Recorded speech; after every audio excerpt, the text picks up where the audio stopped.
Hello, मैं engineer DP Yadav Amit परिवार YouTube channel में आप सभी का हार्दिक स्वागत करते हैं।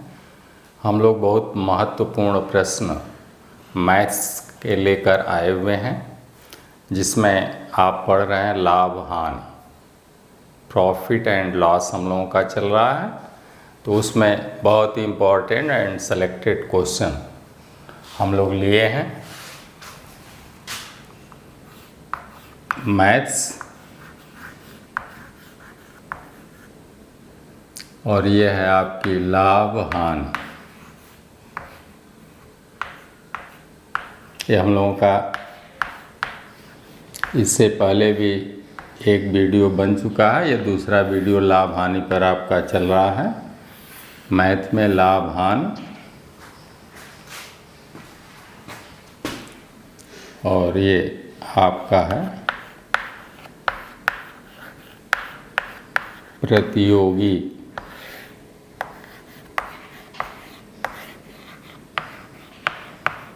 परीक्षाओं में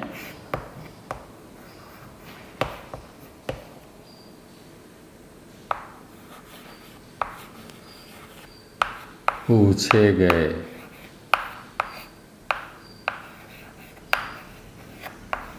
महत्वपूर्ण प्रश्न का एक संकलन है बेटा, ये महत्वपूर्ण प्रश्नों का। और ये बेसिकली आपका जो है RRB NTPC group D boring technician और विद्युत उत्पादन निगम के अभ्यर्थियों के लिए बहुत ही सूटेबल है। उनको बहुत ध्यान से देखना चाहिए। वैसे तो ये सबके लिए फ़ायदेमंद है। जो भी बच्चा हाई स्कूल इंटरमीडिएट मैथ से पढ़ रहा है या किसी भी एसएससी या बैंकिंग की तैयारी कर रहा है, उन सबके लिए एकदम मुफीद है। बहुत ध्यान से देखें और शॉर्ट ट्रिक के साथ देखें, एक लाइन में आंसर देखें। बहुत सारे प्रश्न तो ऐसे होंगे जिनमें आपको पेपर और पेन की ज़रूरत ही नहीं पड़ेगी। आप देखिए ध्यान से, एक एक क्वेश्चन हम लोग लेकर चलते हैं लाभ और हानि में। पहला क्वेश्चन है, एक मिठाई विक्रेता अपने मिठाई को क्रय मूल्य पर ही बेचता है, परंतु 1 किलोग्राम के स्थान पर 900 ग्राम तौलता है, तो उसका लाभ परसेंट बताइए। तो अगर 100 रुपया किलो हम लोग मिठाई मान लें, 1 किलो का दाम हुआ, देख लें ध्यान से। यदि मिठाई 100 रुपया केजी है तो 1 किलो का दाम हो गया 100 रुपये, और वह 900 ग्राम तौलता है तो 900 ग्राम का दाम हो गया 90 रुपये। तो वो 90 रुपये का माल देता है, लेकिन क्रय मूल्य पर ही बेचता है, यानी 100 रुपये में। यदि क्रय मूल्य 100 रुपये है तो 100 रुपया आपसे लिया, लेकिन माल दिया आपको 1 किलो के स्थान पर 900 ग्राम यानी 90 रुपये का माल दिया, तो आपसे 10 रुपये उसने प्रॉफिट कमा लिया। कितने रुपये पर? 90 रुपये पर। माल तो उसने 90 का दिया और 10 रुपये आपसे प्रॉफिट ले लिया, तो उसका प्रतिशत लाभ हो गया 10/90 × 100। देखिए मुजबानी आ गया, कुछ भी नहीं करना है, बहुत इजी गोइंग है। फिर से देख लें एक बार कि मिठाई अगर 100 रुपया किलो है तो 1 किलो का दाम 100 रुपया उसने लिया, क्रय मूल्य पर ही बेचता है तो 100 रुपया आपसे ले लिया, लेकिन 100 रुपये का माल न देकर 900 ग्राम मिठाई तौला, तो 900 ग्राम मिठाई का दाम 90 रुपये हुआ। आपको माल दिया 90 रुपये का और उस पर प्रॉफिट कमा लिया 10 रुपये, क्योंकि आपने दिया 100 रुपये तो 10 रुपये आपसे प्रॉफिट ले लिया। तो करा लाभ प्रतिशत उसका बताइए। तो पहले क्वेश्चन का लाभ प्रतिशत हो गया, लाभ प्रतिशत बराबर 10/90 × 100, ऐसे हो जाए। देख लीजिए, ये 0 से 0 बराबर हो गया 11 9 99, 11 सही 1/9%। ये उसका लाभ है, या लाभ परसेंट पहले में लिखा, मुजबानी आंसर है, कुछ नहीं करना, नो पेन नो पेपर। देख लीजिए, नो पेन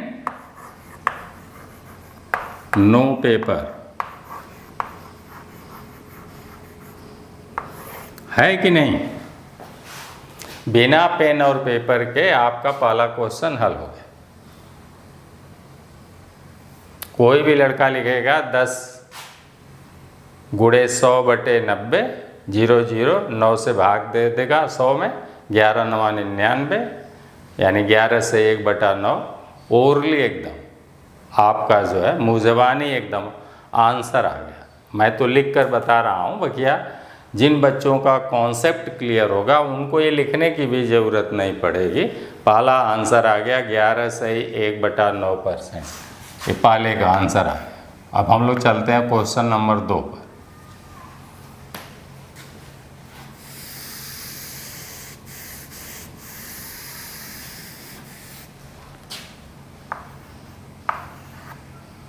क्वेश्चन नंबर 2 क्या कहता है, एक व्यापारी त्रुटिपूर्ण, देखिए बहुत छोटे छोटे क्वेश्चन हैं लेकिन हैं बहुत इम्पोर्टेंट। एक व्यापारी त्रुटिपूर्ण बाट का प्रयोग करके सामान खरीदते समय, जिस समय वो कस्टमर से या गांव में किसानों से सामान खरीदता है, लेता है वो व्यापारी, तो खरीदते समय 20% का धोखा देता है, और उसी सामान को जब वो बेचता है अपने दुकान से, तो बेचते समय 20% का धोखा देता है।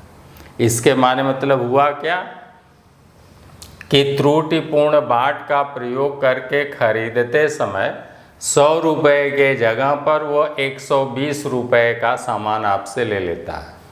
सामान आपसे 120 का लेता है और देता है 100 रुपये, तब हो गया 20% का धोखा दे दिया, यानी 120 का सामान आपसे ले लिया।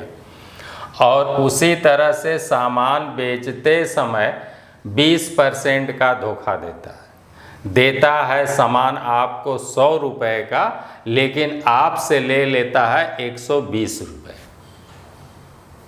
तो इस तरह से आप कहेंगे 120 का 120%।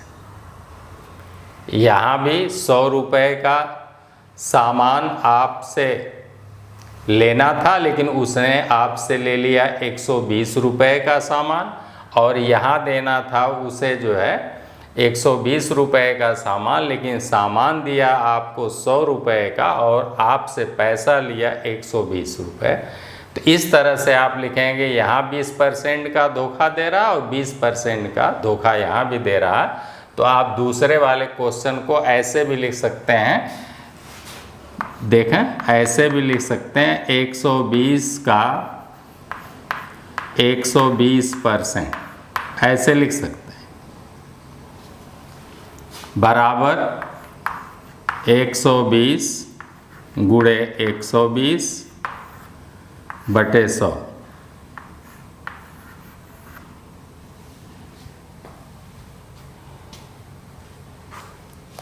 काट दीजिए,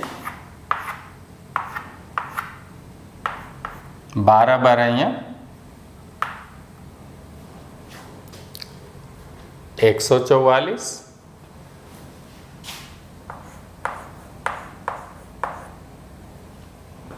तो वो कुल जो है 100 रुपये के जगह पर 44 रुपये आपसे अधिक ले लिया, तो अतः 44% का वो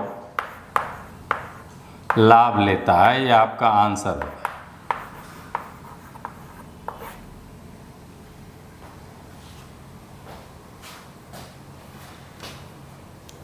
देख लीजिए, आप लिखेंगे 120 का 120% ऐसे, और इस तरह से व्यापारी त्रुटिपूर्ण बाट का प्रयोग करके 100 रुपये के स्थान पर 120 का सामान ले लेता है, और वैसे जब आपको 100 रुपये का वो माल देता है तो 120 रुपये आपसे लेता है। यानी यदि 100 रुपया क्रय मूल्य है तो इस तरह से लाभ उसने कितना ले लिया, 144। तो 144 में से 100 अगर माइनस कर दिया जाए तो 44% का उसको लाभ हो गया। ये तो 120 का 120% सीधे आपको आ गया 12 बरैया में 144, 100 के जगह 120 का ले रहा, 44% का लाभ हो गया आंसर। मुजबानी एक लाइन में देखिए। और दूसर का अगर विधि से आप देखें, जो आप लिखते हैं प्रतिशत लाभ या हानि बराबर x प्लस वाई एक कोष्ठ में प्लस x गुणे वाई बटे 100 से। बेटा ये आपको तो फार्मूला में लिखने के लिए, तो यहाँ पर भी 20% प्लस 20% ऐसे भी लगा सकते हैं और प्लस 20 गुणे 20 बटे 100। आप देखें ये हो गया 40 और प्लस ये हो गया 400 बटे 100 बराबर हो गया 44% सीधे आंसर। तो ये जो इस टाइप से है कि कोई भी यदि आयत है और आयत की लंबाई में x% की वृद्धि और चौड़ाई में भी x% की वृद्धि या y% की वृद्धि, तो उस पर ये फार्मूला लगता है कि प्रतिशत वृद्धि या प्रतिशत लाभ या प्रतिशत हानि। आंसर प्लस में आएगा तो लाभ होगा, आंसर माइनस में आएगा तो हानि होगा। यहाँ पर सब प्लस प्लस ही है क्योंकि 20% का उस समय भी वो आपसे लाभ ले रहा और 20% का बेचते समय भी लाभ ले रहा। तो इस तरह से दोनों प्लस प्लस है उसके लिए। तो लिखेंगे 20 प्लस 20, x का भी मान 20 है और y का भी मान 20 है। यहाँ पर दिया 20 20 ऐसे। तो ऐसे भी आप लगा सकते हैं। क्वेश्चन नंबर 2 ये आंसर आ गया, इतने % का लाभ। आंसर इतने % का लाभ। क्लियर हो गया कॉन्सेप्ट आपका। दोनों तरह से आप लगा सकते हैं बेटा, चाहे जैसे आप लगाइए। अगला क्वेश्चन हम लोग देखते हैं।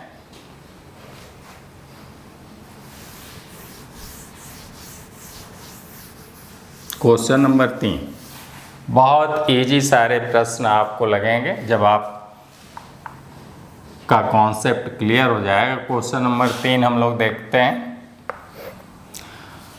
अंडों का भाव 20% गिर जाने पर एक व्यक्ति 45 रुपये में, अंडों का भाव 20% गिर जाने पर एक व्यक्ति 45 रुपये में 15 अंडे अधिक खरीद सकता है, तो घटी दर व पूर्व दर बताइए। अब आप देखिए कि 45 रुपये में 15 अंडे उसको ज़्यादा मिल रहे हैं पहले से 20% भाव गिरने से। तो 45 रुपये में 20% का हिस्सा कितना हुआ, तो आप कहेंगे 45 दूना 90, 9 रुपये। यानी 9 रुपये के कारण 15 अंडे अधिक मिलते हैं। कॉन्सेप्ट क्लियर है कि नहीं? देख लीजिए आप खुद प्रश्न देखिए क्या कहता है कि अंडों का भाव 20% गिर गया और जिसके कारण 45 रुपये में पहले से 15 अंडे ज़्यादा मिलते हैं या अधिक खरीद सकते हैं। तो 45 रुपये में 20% का मान कितना हुआ, तो आप कहेंगे 45 दूना 90, 9 रुपया। 9 रुपये की वजह से 15 अंडे ज़्यादा मिलते हैं। भाव गिरने से 9 रुपये के कारण 15 अंडे ज़्यादा मिलते हैं। तो एक अंडे का दाम कितना हुआ, अंडे का माने वो घटा हुआ दाम, तो घटा दाम हो गया, देख लें, घटा दाम हो गया 9 रुपये बटे 15 अंडे। भाई जैसे मैं कहूँ कि 10 रुपये में 20 केले मिले, तो एक केले का दाम कितना हुआ, तो आप कहेंगे 10 रुपये में केले की संख्या से भाग दे देंगे तो हमें जो है एक केले का दाम ज्ञात हो जाएगा। अथवा आप यूँ कहें कि रुपए में या जो भी हम लोगों को रेट है उससे भाग दे दें तो एक वस्तु का दाम मालूम हो जाएगा। तो वैसे ही 9 रुपये में 15 अंडे ज़्यादा मिलते हैं, तो एक अंडे की कीमत कितनी हुई ये जानने के लिए 9 रुपये में हम लोग 15 से भाग दे देंगे। तो भाग नहीं जाएगी। 9 रुपये को अगर हम लोग जो है पैसे में बदल लें तो ये जो है 900 पैसे हो जाएंगे। कितने पैसे हो जाएंगे? 900। 1 रुपये में 100 पैसे तो 900 पैसा। 15 छक्का 90, देखिए ना ये आ गया, तो बराबर आ गया 60 पैसा प्रति अंडा। ये आपका आंसर हो गया, घटा हुआ भाव। अब कह रहा है, क्लियर हो गया, 9 रुपये को हम लोग पैसा में बदल दिए तो 900 पैसा हो जाएगा। 1 रुपये में 100 पैसा तो 9 रुपये में 900 पैसा हो गया, और बटे 15 अंडे से भाग दे दिया तो बराबर आ गया 15 छक्का 90, 60 पैसा आ गया प्रति अंडा आ गया। एक अंडे का दाम आ गया 60 पैसा। अब आगे कह रहा है पूर्व दर, पहले वाली दर बताइए। तो पूर्व दर हम लोग लिख लें, पूर्व दर है, हमें नहीं मालूम है तो पूर्व दर के लिए लिख लें कि मान लीजिए पूर्व दर x रुपये है तो लिखेंगे x का 20% गिरा तो लिया कितना सरकार ने? 80%। x का 80% बराबर 60 पैसा। कै पैसा? 60 पैसा। यही तो 20% गिरने पर रेट कितना हो गया? 60 पैसा प्रति अंडा हो गया। तो वहीं लिखेंगे x का 80% बराबर 60 पैसा, इसलिए x बराबर लिखेंगे 60 गुणे 100 बटे 80। देख लें, कोई दिक्कत? 80% को लिखेंगे 80 बटे 100। सरकार ने 20% कम किया तो लिया कितना? 80%। तो लिखेंगे x का 80% 60 पैसा, पहले भाव x रुपए या x पैसे प्रति अंडा था तो x पैसा प्रति अंडा। तो अब काट दें, इस 0 से ये 0 कट गया, 2 तियाँ 6 और 2 चौके 8, 4 25 हम 100, 25 तियाँ 75, तो आ गया 75 पैसा प्रति अंडा। ये आपका आंसर हो गया क्वेश्चन नंबर 3 का। देखिए मुजवानी, आप इसे शॉर्ट ट्रिक के साथ बड़े इजी गोइंग कर सकते हैं, बशर्ते आपका कॉन्सेप्ट बेटा एक बार में क्लियर हो जाए कि 45 रुपये में 20% का मान कितना? 9 रुपये हो गया। 45 दूना 90, 9 रुपये के कारण हमें 15 अंडे ज़्यादा मिलते हैं, तो एक अंडे की कीमत हो गई 9 बटे 15, और 9 में भाग नहीं जा रहा इसलिए पैसे में बदल दिया तो 100 से गुणा कर दिया तो 900 बटे 15 इतना पैसा प्रति अंडा हो गया, बराबर हो गया 60 पैसा। 15 छक्का 90, 60 पैसा प्रति अंडा हो गया। अब x का 80% बराबर 60 पैसा, ऐसे लिख लेंगे। क्वेश्चन नंबर 3 भी आपका पूरा हुआ, बहुत इजी गोइंग। अब हम लोग आते हैं क्वेश्चन नंबर 4 पर।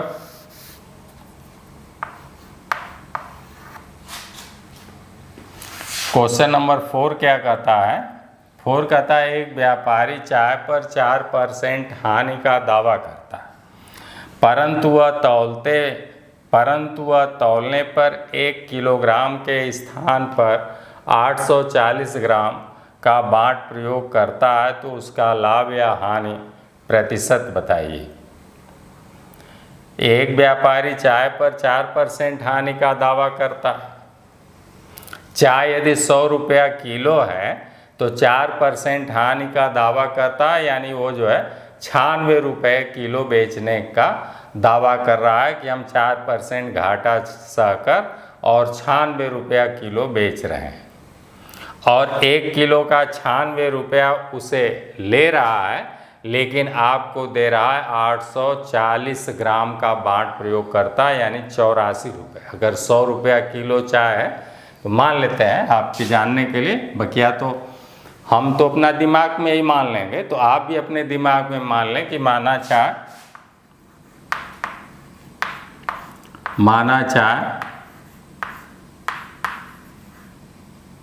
100 रुपये प्रति किलोग्राम है, तब 4% हानि के बाद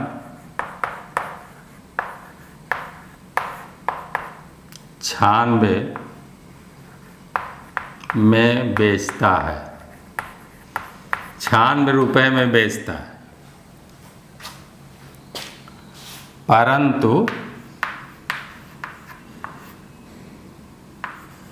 परंतु चाय 84 रुपये की देता है। ये आपके लिए मैंने लिख दिया।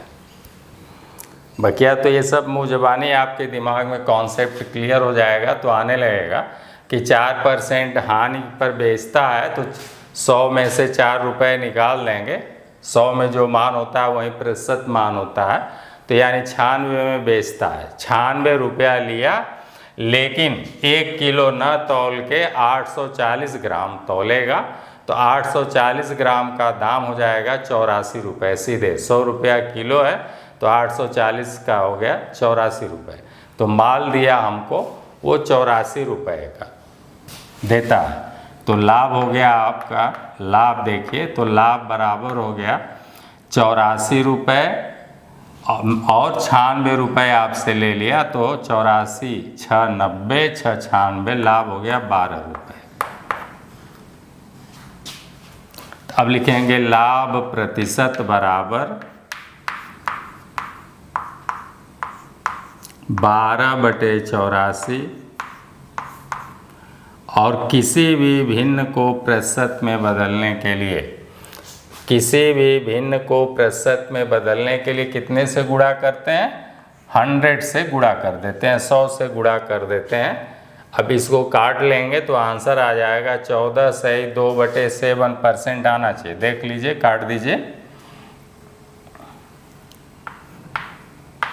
14 सही 2/7%, ये उसका लाभ हो गया, ये हो गया आंसर।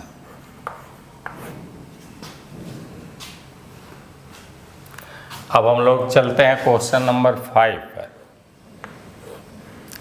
एक दुकानदार अपने सामान पर इस प्रकार मूल्य अंकित करता है कि 10% कमीशन देने के बाद वह 25% लाभ कमाता है, तो उस वस्तु का क्रय मूल्य क्या होगा जिसका अंकित मूल्य 1100 रुपये है। अंकित मूल्य 1100 रुपये है, और इसी पर वो, पहली बात तो बेटा ध्यान से समझ लीजिए कि हमेशा जो छूट दी जाती है या बट्टा दिया जाता है वो अंकित मूल्य पर दिया जाता है, क्रय मूल्य पर नहीं दिया जाता। क्रय मूल्य यानी खरीद मूल्य पर आप छूट देंगे या बट्टा देंगे तो आप रोड पर आ जाएंगे।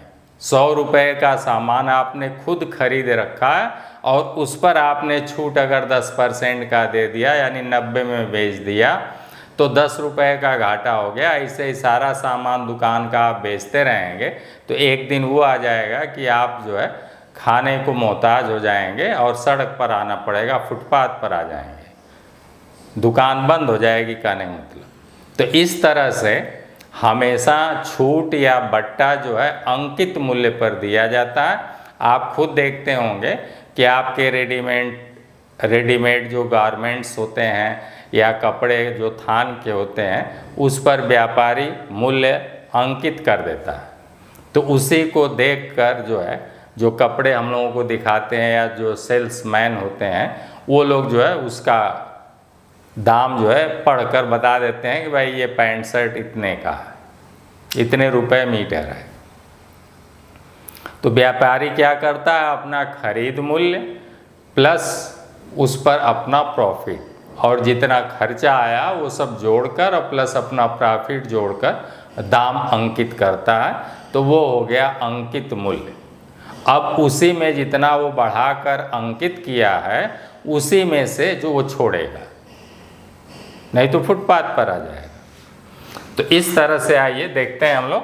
एक दुकानदार अपने सामान पर इस प्रकार मूल्य अंकित करता है कि 10% कमीशन देने के बाद वह 25% लाभ कमाता है। तो उस वस्तु का क्रय मूल्य क्या होगा जिसका अंकित मूल्य 1100 रुपये है। अब 1100 रुपये है, अंकित मूल्य पर ही छूट देना है तो 10% कमीशन दिया तो विक्रय मूल्य कितना हो जाएगा। तो लिखेंगे विक्रय मूल्य। पांचवा क्वेश्चन हम लोग देखते हैं। अंकित मूल्य पर ही हमेशा छूट देंगे। तो पांचवा क्वेश्चन हम लोग लेते हैं। अंकित मूल्य 1100 है तो विक्रय मूल्य हो गया विक्रय मूल्य बराबर हो गया अंकित मूल्य 1100 का 10% छूट दिया तो कितना लिया का 90% बराबर 1100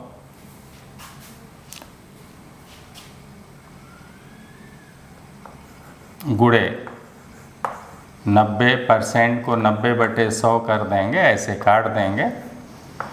11 9 99 990 रुपये आ गए। ये हो गया विक्रय मूल्य। इतने में वो सामान को बेच रहा है। अब कह रहा है कि क्रय मूल्य क्या होगा। तो हम लोग जानते हैं, एक फार्मूला ऑलरेडी जानते हैं कि जब विक्रय मूल्य दिया हो तो क्रय मूल्य बराबर होता है, क्रय मूल्य बराबर होता है विक्रय मूल्य गुणे 100/100 धन लाभ। एक ये फार्मूला ऑलरेडी हम लोग जानते हैं, इसी में मान रख दें तो भी आ जाएगा, नहीं वैसे भी आ जाएगा। तो 25% लाभ कमाता है तो क्रय मूल्य बराबर हो गया, क्रय मूल्य बराबर विक्रय मूल्य 990 गुणे 100/125। इसी को आप काट दें। 25 × 125, 25 × 100 और इसको 5 से ऐसे काट दें। 5 × 5, 4 9, 5 9 45,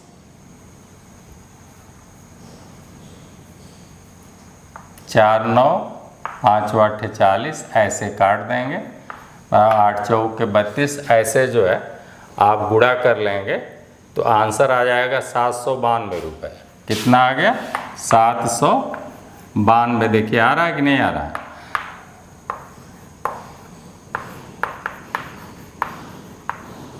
चार 8 32, 2 हाथ मिलेगा 3 और 4 9 36, 3 39, 4 1 4 3 7 ऐसे आ गया 792 रुपये।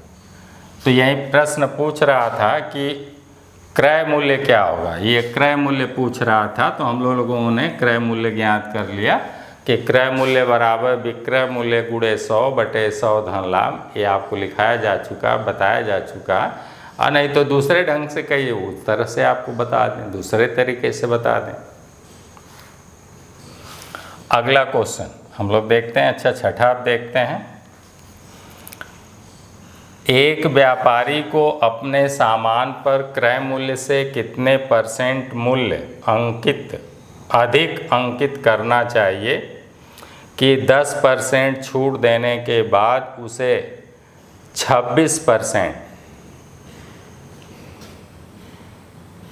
को अपने सामान पर क्रय मूल्य से कितने % मूल्य अधिक अंकित करना चाहिए कि 10% की छूट देने के बाद भी उसे 26% का लाभ हो।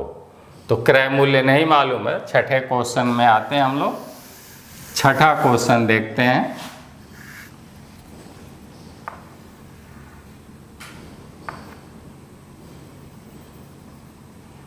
मान लें माना क्रय मूल्य बराबर 100 रुपये, तब विक्रय मूल्य बराबर 126 रुपये। देख लीजिए, कह रहा है कि उसे 26% का लाभ हो। तो हमेशा लाभ और हानि की गणना बेटा क्रय मूल्य पर की जाती है। तो अगर क्रय मूल्य हमारा 100 रुपये है तो कितने में 26% लाभ लेने हेतु कितने में बेचेंगे? विक्रय मूल्य हो जाएगा 126 रुपये। अब हमें नहीं मालूम है कि अंकित मूल्य कितना होना चाहिए। तो माना अंकित मूल्य x रुपये, अंकित मूल्य पूछ रहा है तो माना अंकित मूल्य बराबर x रुपये,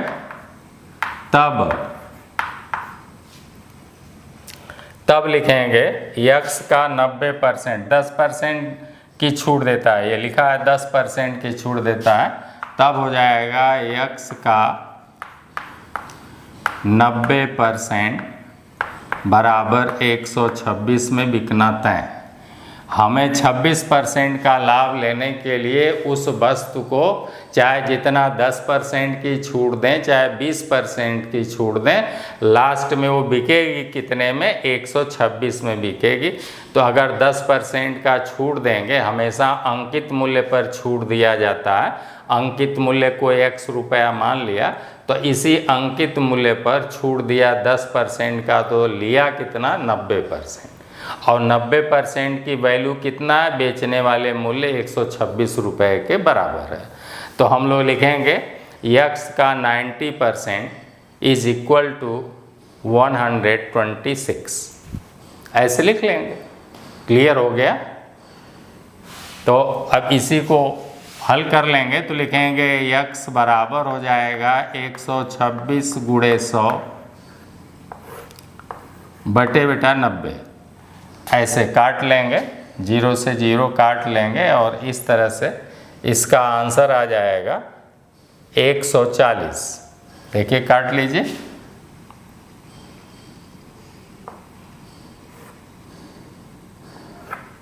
तीन तिरी के 9, 3 चौक के 12 और 3 दूना 6। ऐसे हो गया। फिर 14 तियाँ 42, ये हो गया 14। 14 गुणे 10 बराबर 140। 140 रुपये आ गया। अब क्रय मूल्य 100 रुपया है और 100 रुपये से आपका जो अंकित मूल्य आया वो 140 रुपये है। तो 100 रुपये पर जो मान ज़्यादा होता है उसी को प्रतिशत मान कहते हैं। अतः आपका आंसर हो गया, अतः अंकित मूल्य 40%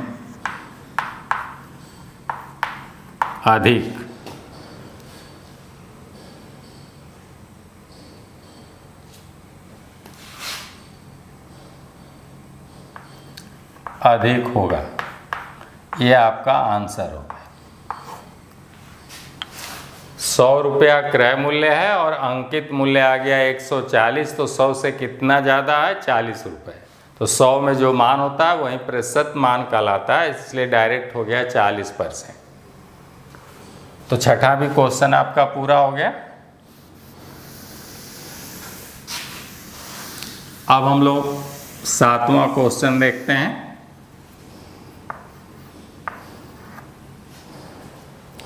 एक दुकानदार 80 केजी चावल 13.50 रुपये किलोग्राम की दर से तथा 120 केजी चावल 16 रुपये प्रति किलोग्राम की दर से खरीद कर मिला दिया और वह मिश्रण को पूछ रहा है कि मिश्रण को किस भाव से बेचे कि उसे 16% का लाभ हो।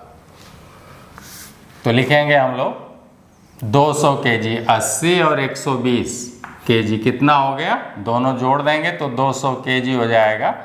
तो लिखेंगे 200 केजी चावल का क्रय मूल्य बराबर 80 गुणे 1350 प्लस 120 गुणे 16।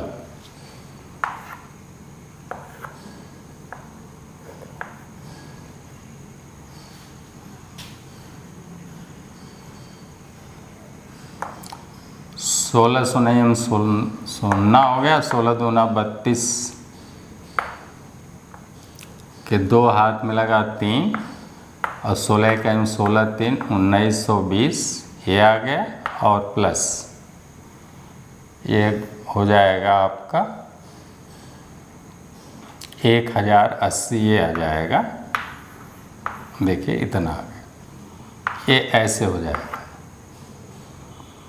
बराबर आ गया 3000 रुपये। कितना आ गया, 3000 रुपये आ गया। 200 केजी चावल इस तरह से उसने 3000 रुपये में खरीदा और फिर उसको 16 रुपये किलोग्राम की दर से खरीद कर मिला दिया। उस मिश्रण को किस दर से बेचे कि उसे 16% का लाभ हो। तो इस पर 16% का लाभ लेने हेतु विक्रय मूल्य, तो लिखेंगे 16% लाभ हेतु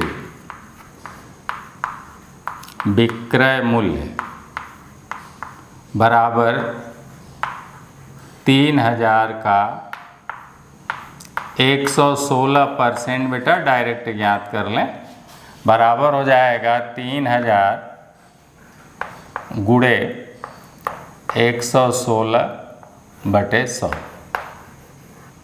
ऐसे जो है काट देंगे और गुणा कर लेंगे तो ये आ जाएगा 3480 आना चाहिए। देखिए गुणा कर लीजिए 3 से 116 में तो आ जाएगा 3480।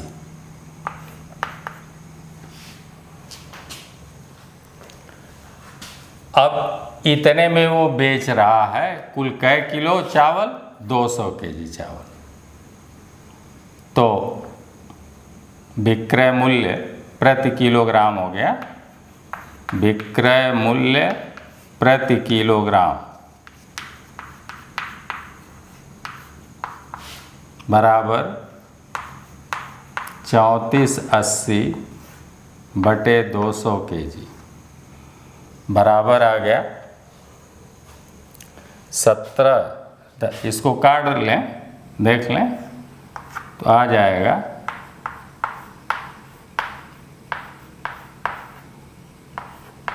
इतना रुपया प्रति किलोग्राम। यही आंसर हो गया।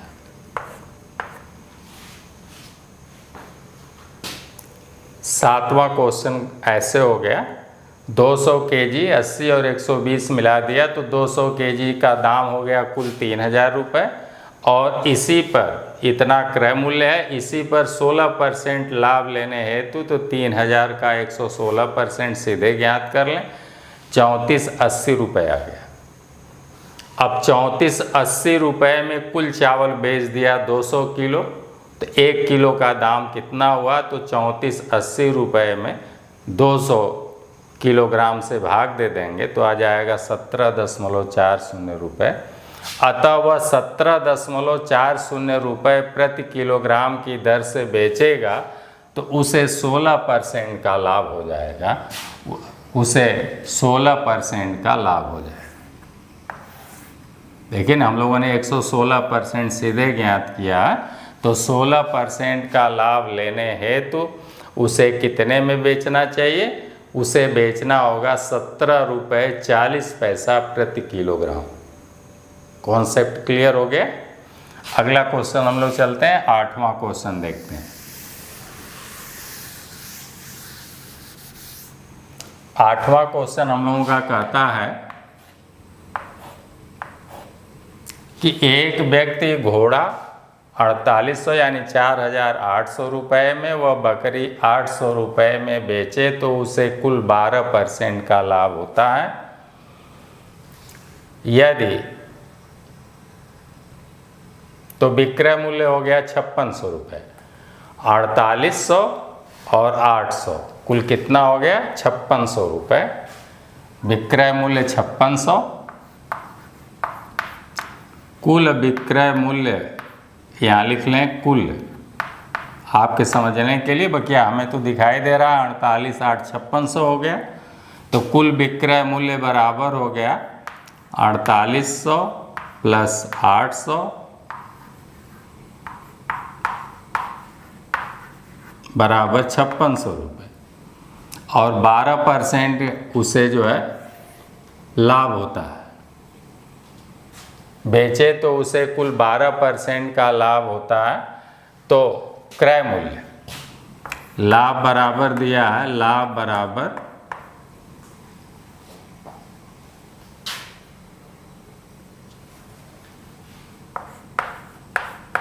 %12।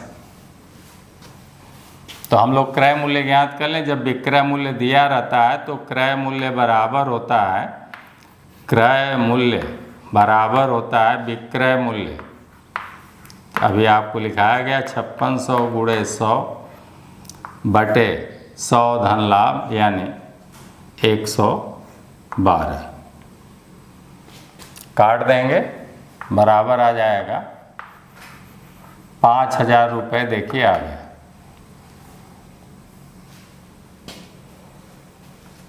5 बार भाग जाएगी, 11 पचे 55, 5 दूना 10, एक कट जाएगा इतना, ये आ जाएगा 5 और 1 0 ये आ गया 50, 50 के आगे तो 5000 रुपये आ गया क्रय मूल्य सीधे।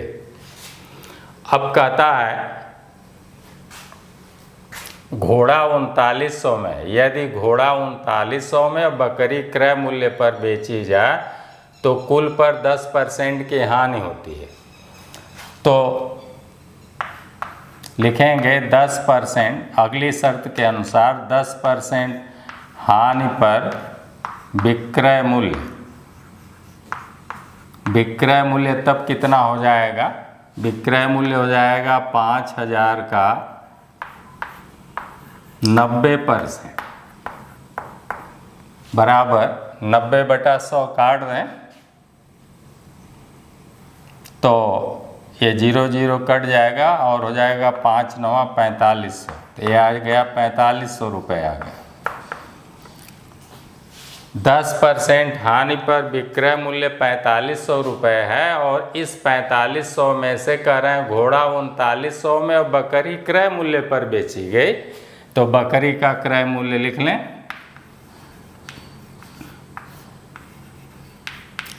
बकरी का क्रय मूल्य कुल बिका 4500 में और जिसमें आपका घोड़ा 3900 में बिका है, तो घोड़े का मूल्य 3900, 4500 में से 3900 घटा दें तो बकरी का क्रय मूल्य ज्ञात हो जाए, क्योंकि बकरी क्रय मूल्य पर ही बेची गई है। तो 4500 में से घोड़े का 3900 विक्रय मूल्य घटा दें तो बकिया जो बचेगा वो बकरी का ही क्रय मूल्य हो जाएगा। तो इस तरह से लिखा, बकरी का क्रय मूल्य बराबर 4500 माइनस घोड़े का मूल्य 3900 बराबर देखिए 600 रुपये आ गया। यानी बकरी 600 में खरीदी गई है, तो घोड़े का यही ये बकरी का क्रय मूल्य आ गया,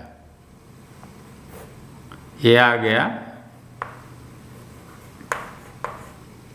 लिखा है। खैर बकरी का क्रय मूल्य आ गया 600 रुपये। यहाँ पर लिखा है बकरी का क्रय मूल्य पूछा था, तो ये आपका आंसर एक आ गया। बकरी का क्रय मूल्य आ गया 600 रुपये।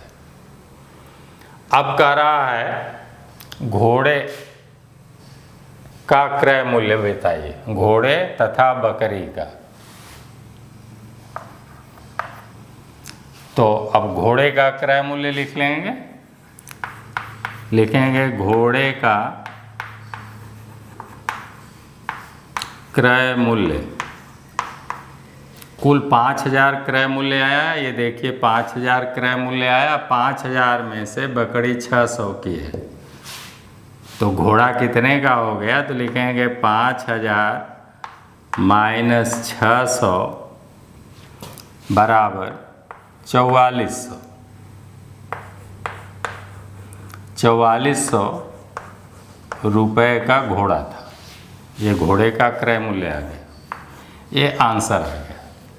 तो इस तरह से आप देख रहे हैं कि इसमें बहुत सारे ऑब्जेक्टिव टाइप के इतने इम्पोर्टेंट क्वेश्चन हैं और आपको बझाने वाले क्वेश्चन हैं, लेकिन आपने उसको कितना इजी गोइंग हल किया, कितना शॉर्ट ट्रिक लगा दिया कि एक एक लाइन में वो आंसर आने लगे आपके।